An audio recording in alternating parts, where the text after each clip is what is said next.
Dili sa padala. Ikaw ba?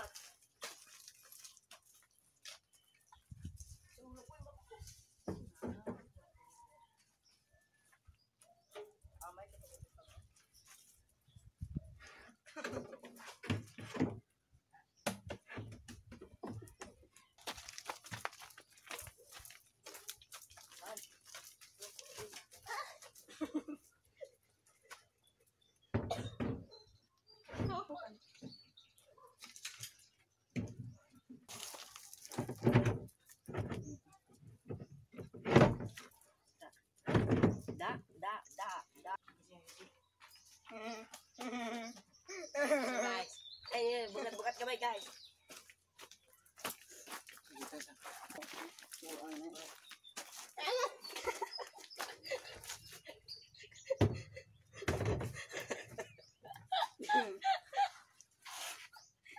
Yata kag nang buang.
So what's up guys, welcome back sa ating panibagong video. So ngayon guys, titesting na natin si Joson Mon Pro Max 4.1300. Ayan, makikita natin. Tapos gagamitin na natin yung bago nating Joson EQ series. Ayan. So dito tayo sa likod ng bahay natin guys. Sound check tayo ngayon. Tapos yung gagamitin na speaker natin dito sa Joson Mon Pro Max ay 8 pieces. 4 na subwoofer, 4 na mid-high. Separate natin. Ayan. So samahan niyo ko guys sa video natin ngayon. At para masundan natin, panoorin natin guys hanggang dulo. Tapos share natin dito yung setup para may idea po kayo mga guys kung sakaling meron tayong 4 channel power amplifier. So let's go. So yung channel A and B gagamitin natin sa subwoofer or bass. Channel C and D is gagamitin natin sa mid-high. Tapos dito sa equalizer yung channel 1 gagamitin sa bass, channel 2 is sa mid-high. Tapos dito sa crossover, channel 1 is bass, channel 2 is mid-high. Yan, so gagamit din tayo ng mixer. Ayan, nasa taas yung mixer. So yung gagamitin natin na speaker sa soundcheck natin ngayon sa Joson Mon Pro Max, itong channel A, loaded nito is Joson Stage 3 magnet na merong 2,000 watts to 4,000 max power. Ito naman sa taas, ito yung kakabit natin, iloload natin sa channel B. Ito yung Joson Stage 18 to magnet na merong 1,800 to 3,600 max power. So itong sa taas, yung mid-high natin sa channel C, is ito yung Joson Neo, Joson mid vocal, kaparallel po yan. Tapos isang tweeter, 300 watt lang yung Broadway. Tapos sa channel 4 is loaded po yan ang Joson Neo 10 inches, mid vocal 10 inches, and tweeter 300 watts. So same lang po sila ng wattage. Yan. So A, B, C, and D. So sa isang amplifier, pwede na tayo mag-load ng 8 speaker ito. So pwede na pang event itong 4 channel power amplifier. So dito guys, galing sa ating mixer, ito, na kinabitan natin yung main output natin, left and right. So yung dulo niyan is kakabit natin sa equalizer. Channel 1 and channel 2. Yan siya guys. So output ng EQ natin patungo sa crossover. So output channel 1 ng EQ kakabit natin sa crossover channel 1. Ito yung crossover. Ayan. Tapos crossover channel 1 low. Ayan. Kakabit natin sa dito sa power amp natin, channel A. Ayan. Ito yung pang bass natin. So set natin, parallel natin yung input mode, tapos sa crossover niya gamitin natin yung low pass filter. Ayan. So yung output channel 1 and 2 is yung dalawang sub natin. So kakabit muna natin yung dalawang sub. So ito guys, nakakabit na yung dalawang bass natin MCB. So ito yung sa ibaba, ito yung sa pangalawa. Ayan. Ito siya guys, channel A, channel B. So sunod tayo sa pang mid high. So output ng EQ channel 2. Yan. Kakabit natin sa channel 2. Crossover input. Tapos crossover. Dito tayo kukuha sa mid. Yan. Yan siya guys, mid channel 2.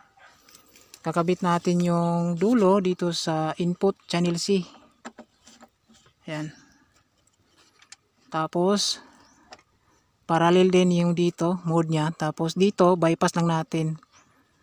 Ayan. Para makapag-set pa tayo sa vocal. Ayan. Tapos yung dalawang mid kabit natin sa C and D. So kakabit muna natin. So ito guys, kinabit na natin yung dalawang mid high sa C and D. Ayan. So ito yung C, ito yung D sa taas. Yan. So ngayon titesting tayo. So itong power amp natin, ito siya, direct natin to sa, so meron tayong ginawang breaker dito. Yan. Para safe yung sound check natin. So ito, kuryente patungo sa bahay natin. Yan. Yan yung wire. Malaki yung wire ginamit natin dito. Yan. So yan, plug in natin. So up na natin yung breaker natin. Yan. Tapos ito yung sa gadget natin. So power on natin si EQ. So mayroon yung crossover. So si mixer on natin. Yan. So naka-power na din. Yan. So dito up na lang natin yan. Lagyan lang natin 0 dB. Yan. So dito na lang tayo mag-adjust sa 1 and 2 kasi dito tayo mag-input ng cellphone. Tapos yung low, mid at high natin dito is naka half lahat 0 dB. So dito lang tayo magko-control sa crossover and EQ kapag makulangan pa tayo sa lakas. So titesting natin muna tayo sa mid. Yan. So play time music. So ito guys, power on natin si Joson Moon. Yan, so nag-click na yung relay niya. So muna tayo sa mid high. So lagyan natin ng volume. Yan, so meron na pumapasok na audio sa mixer natin. Yan. Tapos sa EQ meron na din.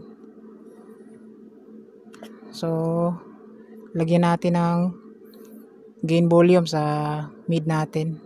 Tapos volume natin yung channel C sa mid high.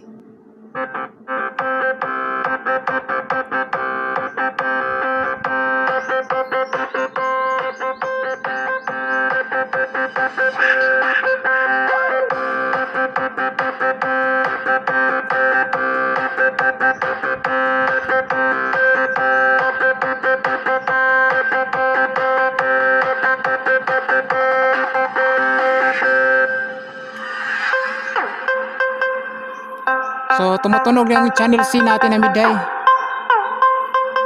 So malakas mga guys, oh. Naka 1/4 pa tayo.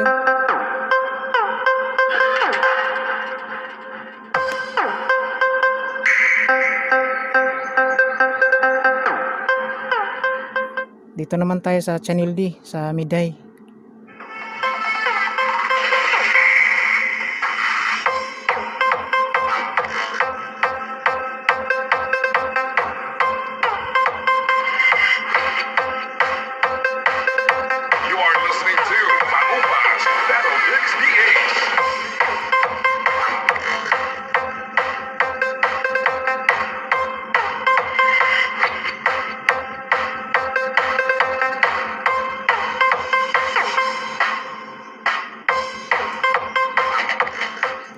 So meron ng audio yung C and D, yung mid high natin. So dito naman tayo sa channel 1, channel A and B sa bass natin. So up natin yung volume dito sa gain low output. So volume test natin channel A. Yan, so meron ng audio.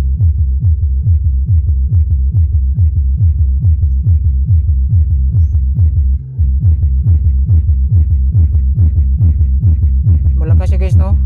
Klabog niya.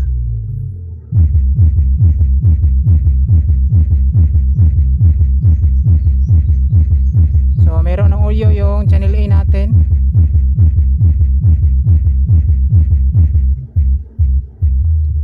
So yung sa baba yung tumutunog.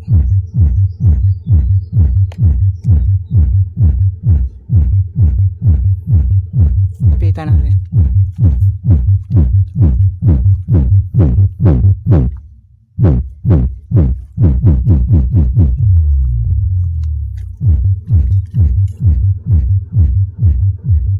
So channel bin tayo sa taas.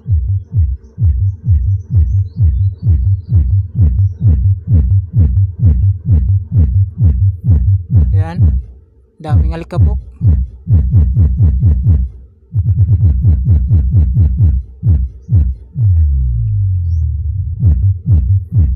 So meron ng audio yung channel A and B. So ngayon pagsabayan na natin yung A, B, C and D.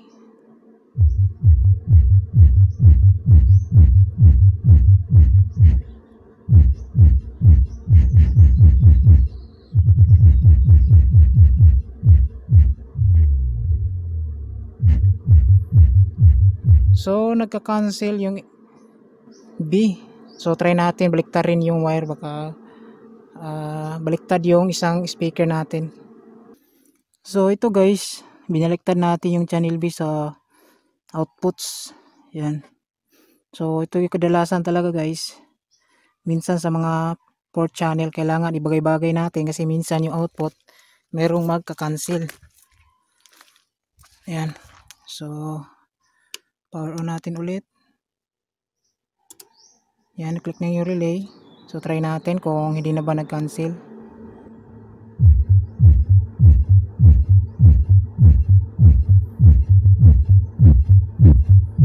Yan, so hindi na nag-cancel.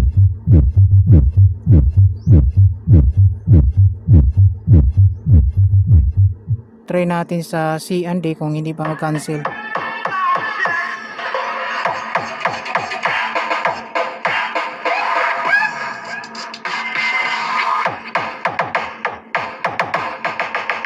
So cancel din. So baliktarin natin yung channel D na polarity. Power off muna natin. Yan. So parang car powered amp design pala to. Mayroong cancel sa output So kailangan baliktarin. So kabit muna natin yung D. Baliktarin natin yung pagkabit ng terminal. So ito guys, binaliktad ko na. Yan. So malapit na yung positive dito. Ilagay natin sa negative. Same dito sa B. Yan. So tatry natin kung hindi na ba mag-cancel yung channel D. Yan, up natin. Yan, nag-click na yung relay. Volume natin.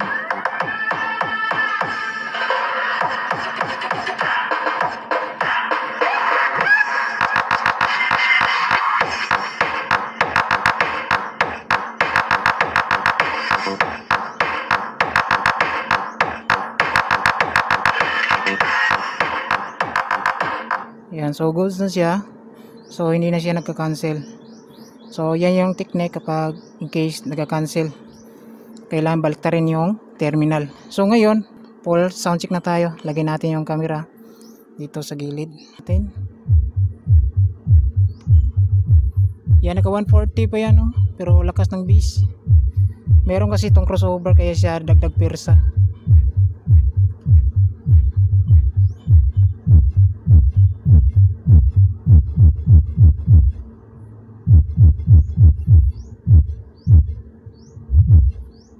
Yan, set natin ito.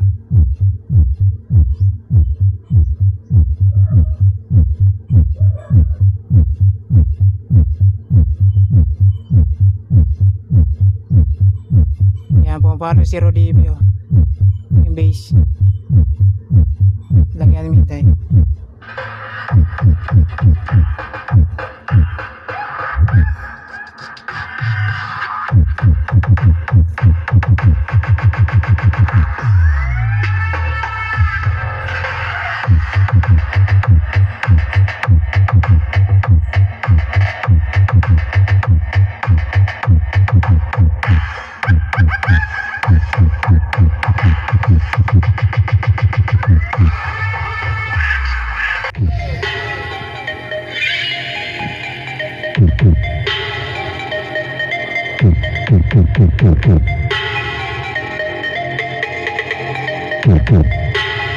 DJ Phil Fuentes Remix.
Una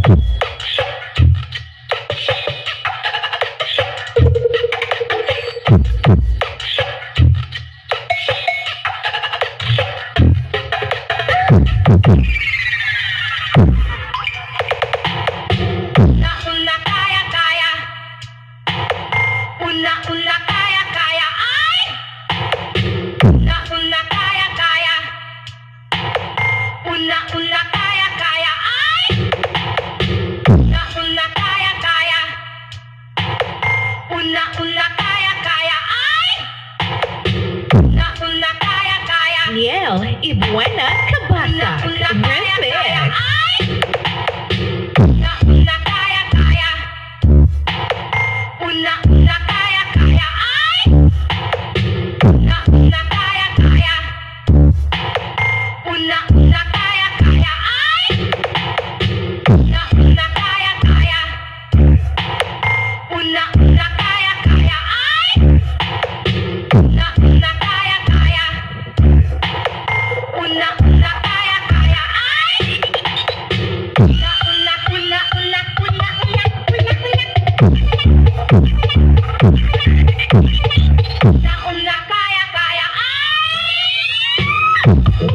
Una kaya kaya.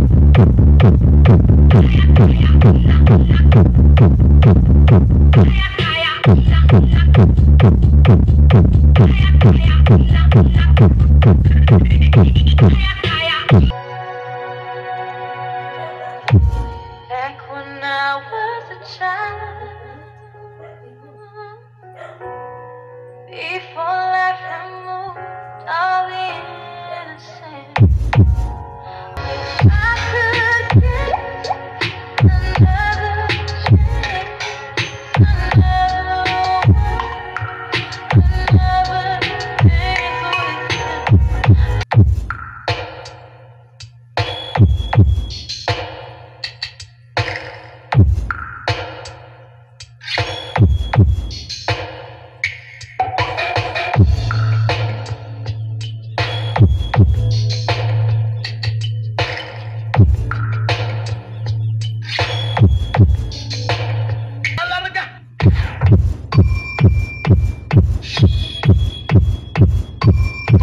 Tugsing lang ni Amiga. Hindi ko magmasyagol na.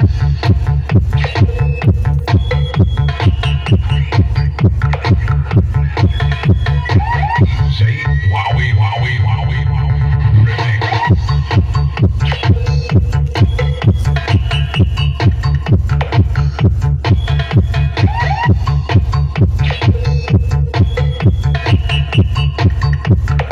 Wowie, wowie, wowie.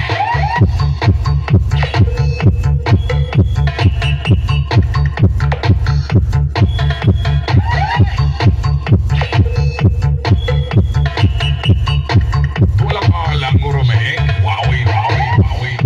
Wala alang-alang, Mega. Bira, tugsing-tugsing lang ni Amiga. Hindi mo magbatsagon, ha? Alang-alang, ngurumega. Wala alang-alang, Mega. Bira.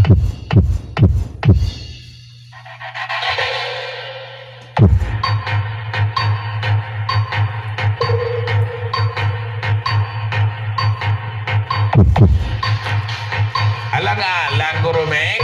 Wala alang-alang, Mega. Bira.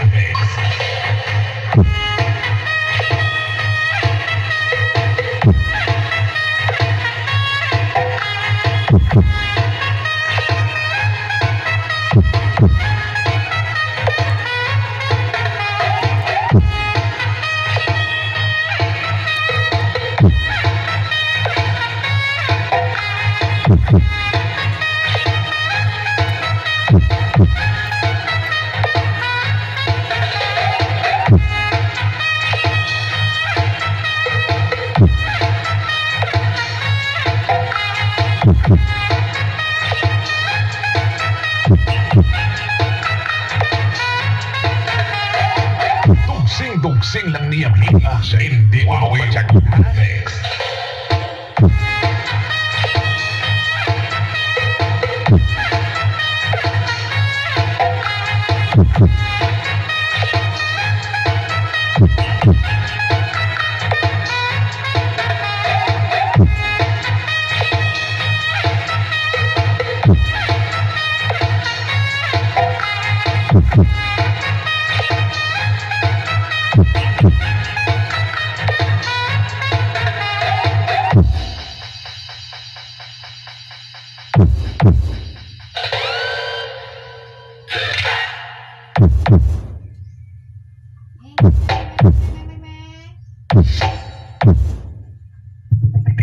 DJ Wowie Remix. Dugsing-dugsing lang niya Mika. Hindi mo matsagot ha? Walang-alang Romeg. Alang-alang Romeg. Wala alang-alang Mika. Tira!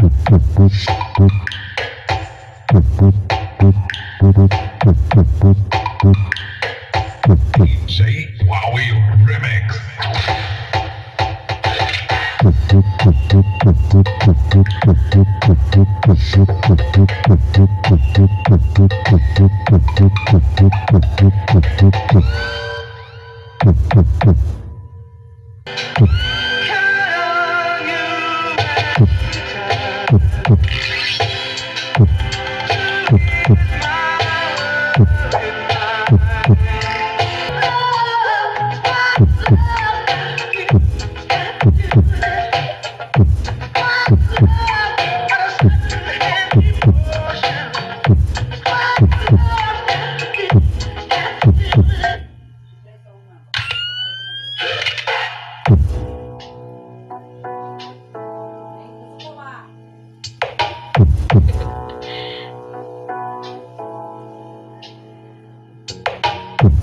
GR!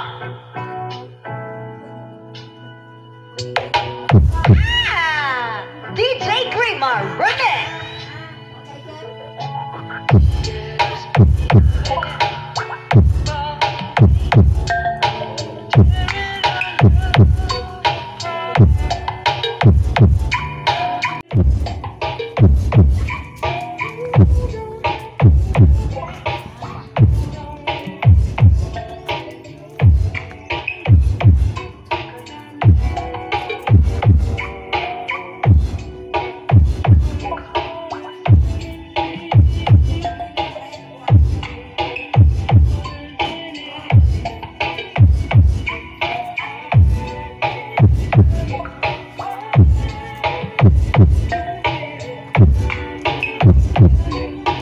So yan guys, bali na testing na natin si Joson Moon Pro Max model 4.1300. Yan. So okay naman si amplifier, no. Yan, so na-trip lang kanina siguro, mahina yung kuryente natin. So bumalik naman. Yan, so mas mahina, meron tayong separated breaker sa bahay tsaka sa personal natin sa sounds para in case na may trouble is walang problema. Yan, so medyo mahina yung kuryente natin. Yan.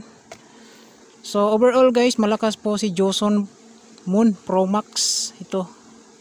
So kayang-kaya niya patunogin yung 8 natin na speaker, 4 na sub or bass, 4 din pang mid-high. Okay siya pang vocal, malakas yung vocal niya. Tapos sa bass naman, okay rin siya mga guys. Ayan.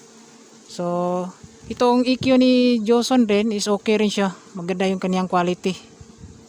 Yan. So yan lang guys yung video natin. Sa gustong mag-avail nito is available po ito sa Shopee store. Itong Joson na available sa Joson World Electronics. So yan lang po guys. Maraming salamat. God bless. Ingat tayong lahat.